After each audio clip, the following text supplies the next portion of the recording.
నేను జరిగిన cricket match వల్ల నాకు లెసన్ అయితే అర్థమైందండి. మన ఇండియా 15 మ్యాచ్‌ల్లో కూడా టాస్ ఓడిపోయినా సరే, ఫైనల్‌గా ఐసీసీ ఛాంపియన్స్ ట్రోఫీని అయితే కైవసం చేసుకుంది చూసారా?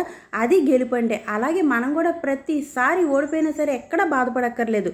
లైఫ్‌లో ఖచ్చితంగా ఒక గ్రాండ్ సక్సెస్ అయితే మన కోసం ఎదురు చూస్తదనమాట. ఇంకా ఇంత ఆనందంలో కూడా ఒకటే బాధ ఏంటంటే, ఎప్పుడు నవ్వుతూ కనిపించే మన కేన్ మామ మొహం నిన్న మాత్రం బాగా డల్ అయిపోయిందండి. కానీ ఇంకా అంతకుమించి మనం కూడా ఏం చేయగలుగుతాం గానీ, నేనైతే ఈ పూట రొయ్యలు ఫ్రై చేస్తున్నాను.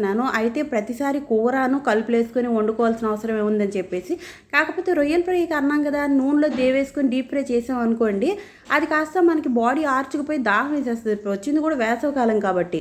శుభ్రంగా రొయ్యల్ని ఆగిలేంచి తీసాక నూనెలో బాగా ఏపేసుకున్నాం అనుకోండి, నీసు వాసన పోతుంది.